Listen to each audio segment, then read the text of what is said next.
Welcome to super classes. मैं शकुन प्रताप सिंह।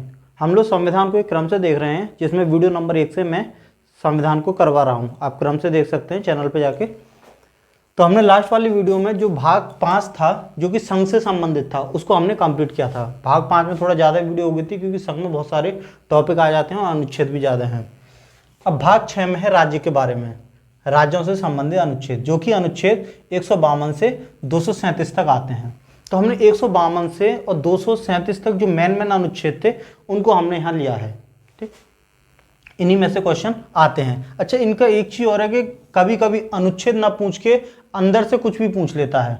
जैसे कि जो राज्यसभा है उसमें उम्र वगैरह, ठीक, या जो निम्न सदन है उसमें कितनी उम्र है, योग्यता, ठीक, या फिर हाई कोर्ट वगैरह के बारे में कहीं से भी कोई भी क्वेश्चन आ जाता है, या वो यूटी जिसमें खुद का हाई कोर्ट वगैरह है। तो इस तरह से जो अंदर के हैं उसमें से भी आ जाता है। डायरेक्ट ये नहीं पूछता कि ये इस अनुच्छेद में किसके बारे में, ऐसा ना करके डायरेक्ट अंदर की चीज़ें पूछ लेता है। तो हम उसी हिसाब से ही देखेंगे। ये जो ग्रीन से लिखा हुआ है डायरेक्ट अनुच्छेद है कि किस अनुच्छेद में किसके बारे में है। अब उसके अंदर और कहाँ से क्वेश्चन आ सकते हैं, उनको ब्लैक पेन से लिखा हुआ है डिटेल में। ठीक, ये जो बातें हैं ये कई अनुच्छेदों की चीज़ें हैं, पर यहाँ से क्वेश्चन आ जाता है, तो हमने वो सारी चीज़ें ली हुई हैं। और जो अनुच्छेद आ सकते हैं डायरेक्ट, वो हमने अनुच्छेद लिए हुए हैं। तो शुरुआत करते हैं। जो सबसे पहले है अनुच्छेद 153, वो है राज्यपाल से संबंधित। तो क्लियर क्वेश्चन यही आ जाता है कि राज्यपाल से संबंधित कौन सा अनुच्छेद है, तो 153। अब अंदर इसके बारे में थोड़ी जानकारी देख लेते हैं कि जो राज्यपाल होता है उसकी जो नियुक्ति होती है वो प्रधानमंत्री की सलाह पर राष्ट्रपति करते हैं। ठीक, दूसरा, ये जो राज्यपाल होते हैं कार्यपालिका का प्रधान होते हैं। पर यह भी देखा जाता है ये जो प्रधान बेशक प्रधान है कार्यपालिका के, पर वास्तविक जो शक्ति होती है वो मुख्यमंत्री के हाथ में होती है। ये केवल औपचारिक प्रधान होते हैं, इतना कुछ इनके हाथ में नहीं होता। लेकिन कभी कभी देखा जाता है जब राष्ट्रपति शासन लगता है तो सारी जो पावर होती है वो राज्यपाल के हाथ में ही आ जाती है। नेक्स्ट देखते हैं कि जो प्रत्येक राज्य का या 2 राज्यों पर एक राज्यपाल भी हो जाता है। मतलब देखा जाए तो हर राज्य का अपना एक अलग राज्यपाल होगा, पर कभी कभी ऐसा होता है राज्य छोटे होते हैं या फिर किसी पोजीशन में 2 राज्यों का भी एक राज्यपाल रख दिया जाता है। ऐसा कौन सा है? आंध्र प्रदेश और तेलंगाना के अलग अलग राज्यपाल ना होकर एक ही राज्यपाल हैं। ठीक, तो ये क्वेश्चन में आ सकता है कौन सा ऐसे राज्य हैं जिनका एक ही राज्यपाल है, तो वो आंध्र प्रदेश और तेलंगाना। ठीक है, प्रेजेंट में बदलते रहते हैं हर 5 साल बाद में। वैसे राज्यपाल का कार्यकाल भी निश्चित नहीं होता कि 5 साल ही। ठीक, जब तक राष्ट्रपति चाहे उसको अपने प्रसाद पर्यंत रख सकता है, तो राज्यपाल का कोई क्लियर टाइम नहीं होता। अब नेक्स्ट है निश्चित कार्यकाल नहीं। ठीक है, वही चीज़ जो मैंने अभी बताई थी।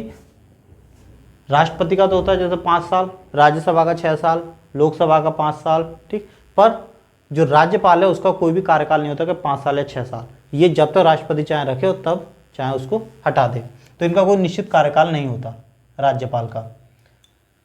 अच्छा, एक चीज़ और, जो राज्यपाल होते हैं, जैसे अगर यूपी का राज्यपाल है तो वो यूपी का शख्स नहीं होगा। यूपी का कोई भी शख्स यूपी का राज्यपाल नहीं बनेगा, वो या तो बिहार का होगा या फिर किसी और स्टेट का।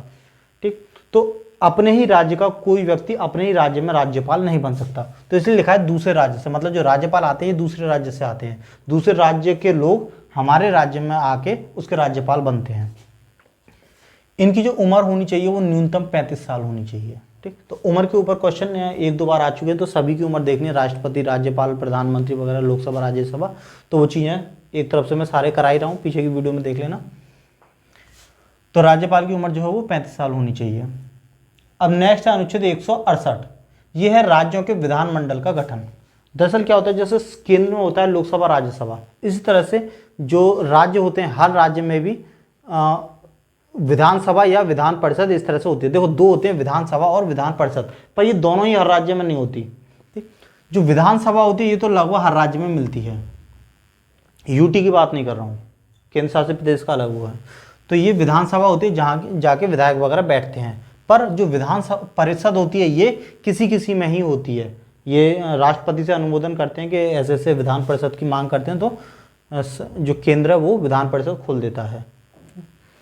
किस किस स्टेट में विधान परिषद है, इसकी भी जब विधान परिषद के बारे में आएगा तो उस अनुच्छेद में देखेंगे किस किस राज्य में विधान परिषद है। 6 ही ऐसे राज्य हैं। तो जो विधानमंडल है वो किस किस से मिलकर बना होता है, उसमें होते हैं मेन रूप से विधानसभा और विधान परिषद। 2 सदन होते हैं, विधानसभा और विधान परिषद। तो विधानसभा तो सब में होती है, पर विधान परिषद हर किसी में नहीं होती। विधान परिषद में क्या होता है, जो पढ़े लिखे लोग होते हैं, विद्वान लोग होते हैं, वो बैठते हैं। और विधानसभा में जो हम लोग जिनको वोट करके भेजते हैं, वोटिंग करके, वो जाके बैठते हैं विधानसभा में। तो अब देख लेते हैं विधानमंडल के अगर अंग की बात करें तो विधानमंडल के 3 अंग होते हैं, मतलब 3 अंगों 3 चीज़ों से मिलकर विधानमंडल बना होता है। पहला राज्यपाल, दूसरा विधानसभा और फिर विधान परिषद। पर जरूरी नहीं है कि ये तीनों हर किसी में हो, जैसे कि विधान परिषद केवल 6 में है तो केवल 2 ही अंग हो गए किसी किसी राज्य में। वैसे अगर पूछता है, क्वेश्चन आ जाता है, क्योंकि ये क्वेश्चन ये भी आया हुआ था कि संघ के बारे में आया था, ठीक, किस संसद के कितने अंग होते हैं, तो राष्ट्रपति और लोकसभा और राज्यसभा, ठीक है, केंद्र में अगर पूछता है तो। अगर राज्य में पूछता है विधानमंडल के अंग तो राज्यपाल, विधानसभा और विधान परिषद। अगर सदन की बात करें तो 2 हो गए, विधानसभा और विधान परिषद। इनके बारे में डिटेल यहाँ देखते हैं इनके अनुच्छेदों में। तो सदन 2 हैं और अंग 3 हैं, और ये वाली विधानसभा तो सब में होती है पर विधान परिषद हर किसी में नहीं होती। अब देखते हैं अनुच्छेद 170 जो कि विधानसभा इस पहले वाले के बारे डिटेल में है। तो विधानसभा के उपनाम क्या क्या हैं और किस किस नाम से उसको बुलाए जाते हैं, तो अस्थायी सदन। क्यों? क्योंकि जो इसके जो विधानसभा ये बीच में भंग भी हो सकती है। अगर जो इसका जो मुख्यमंत्री होता है वो त्यागपत्र देता है तो पूरी पूरी जो विधानसभा है वो भंग हो जाती है, ठीक। निम्न सदन बोला जाता है ये, और उच्च सदन विधान परिषद को। प्रत्यक्ष सदन क्योंकि डायरेक्ट वोटिंग वगैरह होती है इसलिए प्रत्यक्ष सदन। और प्रथम सदन क्योंकि जो बहुमत दल का नेता होता है वो इसी में बैठता है विधानसभा में, जो चुन के भेजते हैं मुख्यमंत्री वगैरह वो इसी में बैठते हैं, इसलिए प्रथम सदन हो गया। इसमें सारे, इसकी उम्र कम होती है 25 साल, 25 साल का व्यक्ति जो है वो विधानसभा में जा सकता है, इसलिए इसको बोलते हैं युवाओं का सदन। और जो दूसरा होगा विधान परिषद, इसमें बैठते हैं पढ़े लिखे विद्वान लोग, और उम्र भी इनकी 30 साल होती है कम से कम जो बैठने की, विधान परिषद के सदस्य बनने की, तो इसलिए बोलते हैं वृद्धों का सदन और इसको बोलते हैं युवाओं का सदन। तो ये उपनाम है, इनको देख लेने हैं। सीटों की बात करें तो हर राज्य में अलग अलग सीटें हैं, पर जो देखा जाए कि अधिकतम और न्यूनतम, तो न्यूनतम सीटें 60 होनी चाहिए और अधिकतम सीटें 500 होनी चाहिए, ठीक। अधिकतम 500 और न्यूनतम 60 सीटें। कार्यकाल की बात करें तो इसका कार्यकाल होता है 5 साल का। जो विधानसभा सदस्य होते हैं उनका जो 5 साल के लिए चुने जाते हैं। उम्र जो होती है वो 25 साल कम से कम होनी चाहिए। अच्छा, अब देखें विधानसभा तो हर राज्य में होती है, केंद्र शासित प्रदेश में विधानसभा नहीं होती, ठीक, क्यों? वो संघ द्वारा संचालित होते हैं। लेकिन फिर भी 2 ऐसे यूनियन टेरिटरी हैं, 2 ऐसे केंद्र शासित प्रदेश हैं जिनमें खुद की विधानसभा प्रेजेंट है। तो वो कौन कौन से? एक तो दिल्ली और एक पुडुचेरी, ठीक है। दिल्ली वगैरह ये काफ़ी बड़े लेवल के हैं, तो दिल्ली और पुडुचेरी में खुद की विधानसभा, ये काफ़ी मोस्ट इंपोर्टेंट क्वेश्चन हो जाता है, ठीक है। ऐसी यूनियन टेरिटरी, ये ऐसे केंद्र शासित प्रदेश जिसमें खुद की विधानसभा है, तो वो दिल्ली और पुडुचेरी, ठीक है, ध्यान रखना इस चीज़ के लिए। नेक्स्ट अनुच्छेद है 171 जो है विधान परिषद के बारे में। तो पहले हमने विधानसभा देख लिया, अब देखते हैं विधान परिषद का डिटेल। तो ये जो अनुच्छेद है ये तो वैसे बहुत कम आता है, इनकी जो अंदर की जो डिटेल है ना ये चीज़ ज़्यादा आती है, तो हमें यही ध्यान रखना है। जैसे यूटी वाला हो गया, उम्र हो गया, अधिकतम कार्यकाल हो गया, अधिकतम और न्यूनतम सीटों की संख्या हो गई, और उपनाम वगैरह, तो अंदर का ज़्यादा इंपॉर्टेंट है। वैसे अनुच्छेद इसमें डायरेक्ट नहीं आएगा इन दोनों में। तो विधान परिषद के बाद में डिटेल देख लेते हैं। पहले इसके उपनाम, जैसे इसके उपनाम थे 5-6, ऐसे इसके देख। इसको बोलते हैं अस्थायी सदन, तो इसको बोलते हैं स्थायी सदन, ठीक। क्यों? क्योंकि इसमें पढ़े लिखे विद्वान लोग बैठते हैं, और ये बेशक मुख्यमंत्री त्यागपत्र दे दे तो जो विधानसभा है वो सारे जो विधायक वगैरह वो सब उनका कैंसिलेशन हो जाएगा, पूरी रद्द हो जाएगी, विधानसभा भंग हो जाएगी, पर विधान परिषद जो है ये अपना बनी रहेगी। अच्छा, एक चीज़ और है, इसमें जो सदस्य जाते हैं वो कार्यकाल 6 साल का होता है, और वो 1/3 सदस्य हर 2 साल बाद में बदलते रहते हैं। जैसे 2 साल बाद में चुनाव हुआ 1/3 लोगों का, फिर अगले 2 साल में फिर 1/3 लोगों का, तो इस तरह से हर 2 साल बाद में 1/3 जो सदस्य हैं वो बदलते रहते हैं। तो स्थायी सदन हो गया, इसको बोलते हैं उच्च सदन, क्योंकि पढ़े लिखे लोगों का होता है उच्च सदन। अप्रत्यक्ष सदन क्यों? क्योंकि इसमें जो लोग हैं वो डायरेक्ट हम लोगों के जरिए चुन के नहीं जाते। कैसे चुनाव होता है तो हम उसको भी देखेंगे, क्योंकि क्वेश्चन यहाँ से ही बन के आ जाता है। एक बार क्वेश्चन आया भी है कि निम्न में से कौन नहीं चुनता, तो अप्रत्यक्ष सदन मतलब हम लोगों से डायरेक्ट चुन के ये लोग नहीं जाते, इसलिए ये अप्रत्यक्ष हो गया। द्वितीय सदन क्यों? क्योंकि जो बहुमत दल का नेता होता है, जो मंत्रिमंडल होता है, वो लोकसभा इसमें बैठता है विधानसभा में, तो ये हो गया प्रथम सदन, और इसमें नहीं बैठता इसलिए इसको बोलते हैं द्वितीय सदन। पढ़े लिखे बैठते हैं तो इसलिए वृद्धों के सदन या फिर शिक्षितों का सदन भी इसको बोला जाता है, तो ये हो गया उपनाम। सीटों की बात करें कि इसमें कितनी सीटें होनी चाहिए, तो अधिकतम जो सीटें हैं, तो विधानसभा में जितनी सीटें होती हैं उसकी 1/3 सीटें इस विधान परिषद में होनी चाहिए कम से कम, वो अधिकतम। रही बात कम से कम, तो 40 से कम नहीं होनी चाहिए। अधिकतम होगी विधानसभा का 1/3 और कम से कम 40 सीटें। अब बात करते हैं कि मैंने जैसे शुरू में ही बताया था कि विधानसभा तो सब में होती है पर विधान परिषद हर किसी में नहीं होती। तो विधान परिषद ऐसे कौन कौन से राज्य हैं जिनमें विधान परिषद है, तो वो केवल 6 ही ऐसे राज्य हैं जिनमें खुद की विधान परिषद भी उपस्थित है, मतलब दोनों है, विधानसभा भी है और विधान परिषद भी। तो वो 6 राज्य कौन कौन से हैं? यूनियन टेरिटरी नहीं है, केंद्र शासित प्रदेश नहीं है, केवल नॉर्मल जो राज्य हैं वो यूपी, बिहार, मतलब उत्तर प्रदेश हो गया, बिहार हो गया, महाराष्ट्र हो गया, आंध्र प्रदेश, कर्नाटक और तेलंगाना।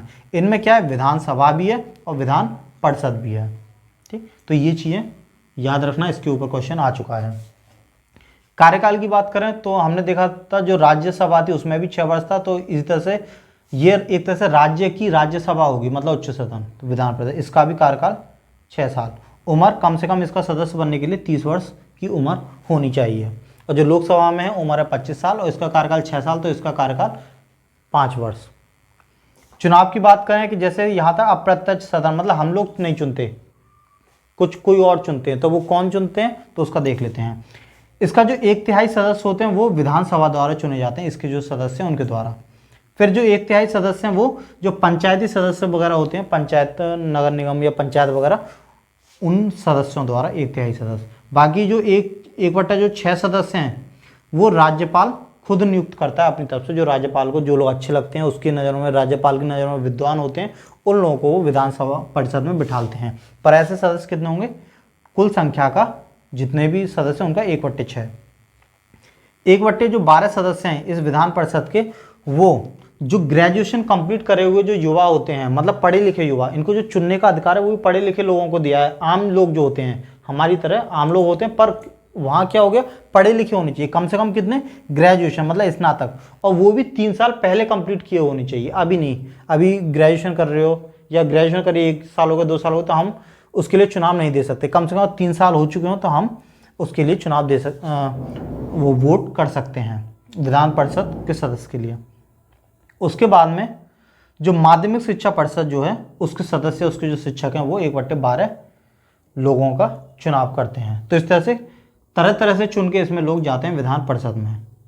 ठीक, यहाँ से क्वेश्चन एक बार यही आया था कि निम्न में से किस तरह से विधान परिषद का चुनाव नहीं होता है, तो इनमें से ये दे दिया था और एक अलग हटके दे दिया था। तो वही चीज़ मैं बोल रहा हूँ कि इनमें डायरेक्ट क्वेश्चन नहीं आते, अंदर का ज़्यादा आता है। रही बात अनुच्छेद में क्या, तो अनुच्छेद में केवल ये विधान परिषद के बारे में अनुच्छेद 171 में बोला गया है। फिर देखते हैं अनुच्छेद 202, उसमें क्या है? वार्षिक वित्तीय विवरण यानी कि बजट। तो मैंने पिछली वीडियो में बताया था जब संघ में भी यही सारी चीज़ें थी, उसमें इधर राज्यसभा थी, इसमें लोकसभा थी, उसके भी जो उपनाम थे वो यही थे, इसके भी उपनाम वही थे, उम्र भी उतनी ही थी। ठीक है, वो सेंटर का था, ये राज्य का है, तो लगभग चीज़ें मैच हो रही हैं। उसमें भी बजट था, तो मैंने वहाँ भी बताया था जो बजट शब्द है वो संविधान में नहीं है। संविधान में उसके लिए क्या है? वार्षिक वित्तीय विवरण। ठीक, बजट तो ये फेमस है एक तरह से, तो हम लोग इसको बजट यूज़ करते हैं। वैसे बजट का मतलब क्या है? चमड़े का थैला। ठीक है, तो ये आ सकता है कि बजट का शाब्दिक अर्थ क्या है, तो चमड़े का थैला। तो वार्षिक वित्तीय विवरण जो बजट होता है वो विधानसभा में पारित होता है। ठीक है, अगर दोनों तो विधानसभा में पारित होगा। विधान परिषद जो है वो उसको केवल 14 दिन तक ही लटकाए रख सकती है। विधानसभा को ज़्यादा अधिकार नहीं होता बजट के मामले में। और बजट को जब विधानसभा में जब पारित करते हैं तो जो राज्यपाल है उससे अनुमति लेनी पड़ती है। फिर देखते हैं अनुच्छेद 210 है, वो है विधानमंडलों में प्रयुक्त भाषा। तो ये तो इतना इम्पोर्टेंट नहीं है। जो पीछे जो मैंने कल कराया था कि जो भाषा थी, जैसे लोकसभा या राज्यसभा में जो सदन में जो भाषा थी वो था अनुच्छेद 120, उसमें था जो सेंट्रल की जो गवर्नमेंट होती है उसमें उच्च सदन निम्न सदन होते हैं, मतलब लोकसभा राज्यसभा, तो उनमें किस भाषा का प्रयोग किया जाता है, तो हिंदी या अंग्रेजी, तो वो था अनुच्छेद 120। वो ज़्यादा इंपॉर्टेंट है कि सदन में किस भाषा का प्रयोग किया जाता है। तो जब वो सेंट्रल लेवल पे था तो वो चीज़ राज्य लेवल पे भी होगी, क्योंकि सदन तो एक तरह से राज्य में भी होते हैं, विधानसभा और विधान परिषद। तो राज्य में क्या भाषा प्रयुक्त किए जाएंगे, तो उसके लिए अनुच्छेद हो गया 210। एक को इधर कर दो, 2 को इधर कर दो, तो बन जाता है 120, वो हो गया संघ का। ठीक है, तो उस चीज़ को याद रखना, इसको भी देख लेते हैं। याद करना आसान है कि इसको इधर उधर कर दो तो उल्टा होकर वो राज्य का बन जाता है। तो इसमें दो भाषाएं, हिंदी या अंग्रेजी, और राज्य की राजभाषा। वैसे 22 भाषाओं को मान्यता है, तो कोई भी राजभाषा के रूप में यूज़ कर सकते हैं। इसके अलावा अगर मान लो किसी सदस्य को ना हिंदी पता, ना इंग्लिश पता, ना राज्य की जो राजभाषा है उसके बारे में पता, तो अगर वो जो स्पीकर है उससे अनुमति लेके अपनी जो क्षेत्रीय भाषा है उसमें भी बोल सकता है, पर वो स्पीकर पर डिपेंड करेगा वो अनुमति देता है या नहीं देता। फिर नेक्स्ट आ जाता है अनुच्छेद 214।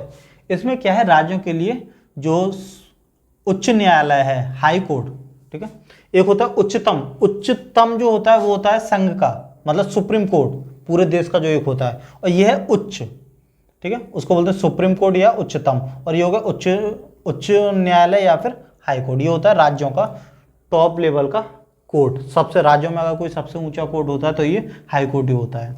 इससे बाद में जो पूरे देश का एक होता है सुप्रीम कोर्ट। तो इसके बारे में देख लेते हैं, अंदर से इसमें बहुत क्वेश्चन आते हैं। जैसे कुल जो संख्या होती है वो कम से कम 25 हाई कोर्ट, जो मतलब कुल जो हाई कोर्टों की संख्या देश में वो 25 हाई कोर्ट अभी तक हैं। वैसे राज्य तो 29 हैं और केंद्र शासित प्रदेश भी हैं, वो 28 + 8, 28 जो हैं वो राज्य हैं और 8 जो हैं केंद्र शासित प्रदेश हैं। लेकिन जो टोटल हाई कोर्ट हैं वो 25 हैं। क्यों? क्योंकि ऐसा भी होता है कि कभी कभी एक से ज़्यादा जो राज्य होते हैं, 2 या 2 से अधिक राज्यों की मिलकर एक ही हाई कोर्ट डिसाइड कर देते हैं। इसके ऊपर एक और क्वेश्चन आया था, इसलिए मैंने इस चीज़ को शामिल किया है। 2 साल पहले एक क्वेश्चन इसमें आया था कि अंडमान निकोबार जो आइलैंड है उसका जो हाई कोर्ट है वो कहाँ स्थित है। तो ऑप्शन में बताया था कोलकाता हाई कोर्ट, ठीक है, जो कि पश्चिम बंगाल में है। तो एक बार क्वेश्चन आया था, इसलिए मैंने ये चीज़ भी पूरी डिटेल में शामिल कर ली। तो टोटल कुल हाई कोर्ट कितने हैं? 25। क्यों? क्योंकि कई के मिलकर एक हाई कोर्ट भी हैं, इसलिए संख्या कम होगी।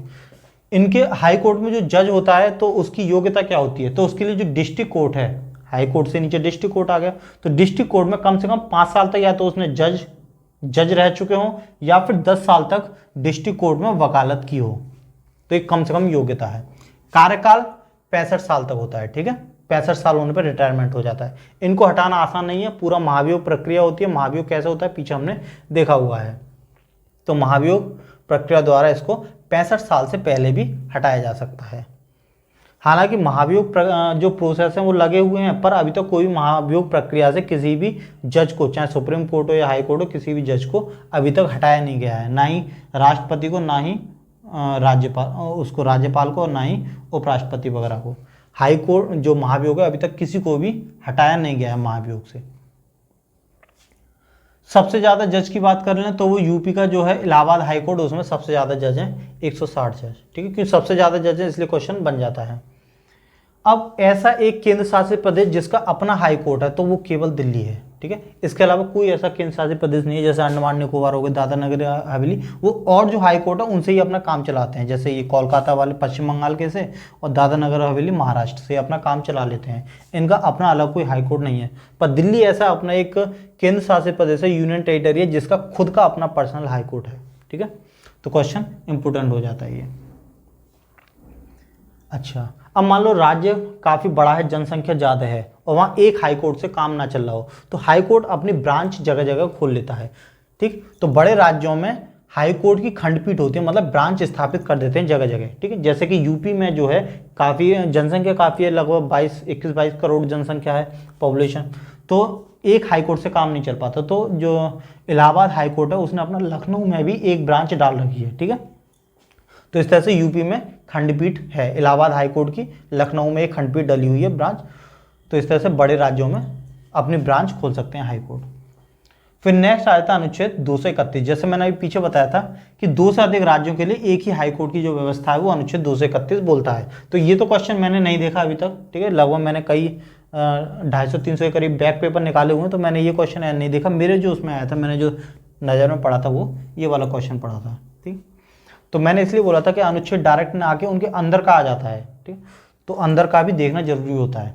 तो देखते हैं, कोलकाता हाई कोर्ट में पश्चिम बंगाल का भी high court Kolkata high court है, अंडमान निकोबार आइलैंड का भी जो हाई कोर्ट है वो भी कोलकाता हाई कोर्ट है। उसके बाद में महाराष्ट्र हो गया, गोवा हो गया, दादर नगर हवेली और दमन एंड दीव, इन सब का जो हाई कोर्ट है वो मुंबई हाई कोर्ट है, ठीक है। सबका काम मुंबई हाई कोर्ट में होता है। इसके अलावा तमिलनाडु और पुडुचेरी मद्रास हाई कोर्ट में, ठीक है, काम करते हैं। और जम्मू कश्मीर और लद्दाख का जो हाई कोर्ट है वो जम्मू कश्मीर हाई कोर्ट हो गया। फिर असम, नागालैंड, मिजोरम और अरुणाचल प्रदेश, इन चारों का जो हाई कोर्ट है वो गुवाहाटी हाई कोर्ट है। इसके बाद में पंजाब, चंडीगढ़ और हरियाणा। ठीक है, देखो पंजाब की राजधानी भी चंडीगढ़, हरियाणा की राजधानी भी चंडीगढ़ और चंडीगढ़ की भी राजधानी चंडीगढ़। क्योंकि चंडीगढ़ अपने आप में एक केंद्र शासित प्रदेश भी है। चंडीगढ़ केवल एक वो नहीं है एक शहर जो कि राजधानी है केवल, ये खुद में अपना एक राज्य है। कौन सा? केंद्र शासित प्रदेश चंडीगढ़। तो इसका भी जो है, इस केंद्र शासित प्रदेश का भी जो हाई कोर्ट है वो चंडीगढ़ हाई कोर्ट है। ठीक है, तीनों का, दो इसमें वैसे राज्यों को, एक केंद्र शासित प्रदेश। ठीक है, तो उनका चंडीगढ़ हाई कोर्ट। तो इस तरह से ये राज्य भाग 6 में जो राज्य थे उससे संबंधित जो भी मेन अनुच्छेद थे वो हमने सारे कर लिए। इसके बाद में भाग 7 आ जाता है, जो भी राज्य से संबंधित है वो कैंसिल हो चुका है, निरसित हो चुका है, तो उसके बारे में हमें कुछ पढ़ना नहीं है। उसके बाद में फिर भाग जो 8 है उसके बारे में हम नेक्स्ट वीडियो में देखेंगे। इसके अलावा जो मैंने हिस्ट्री है वो पूरी हिस्ट्री मैंने लगभग कंप्लीट करा चुकी है 49 लेक्चरों में। आप प्लेलिस्ट में जाके उसको देख सकते हैं चैनल में एंट्री करके। और भूगोल 29 वीडियो में मैंने पूरी भूगोल कंप्लीट कराई हुई है, इसी तरह से नोट्स के फॉर्म में। तो आप एक तरफ से स्क्रीनशॉट खींचिए, उनके पूरे नोट्स बना सकते हैं और उनको समझ सकते हैं। चैनल पे जाके पूरी वीडियो रिकॉर्ड फॉर्म में पड़ी हुई हैं, तो आप वहाँ से उतार सकते हैं। धन्यवाद।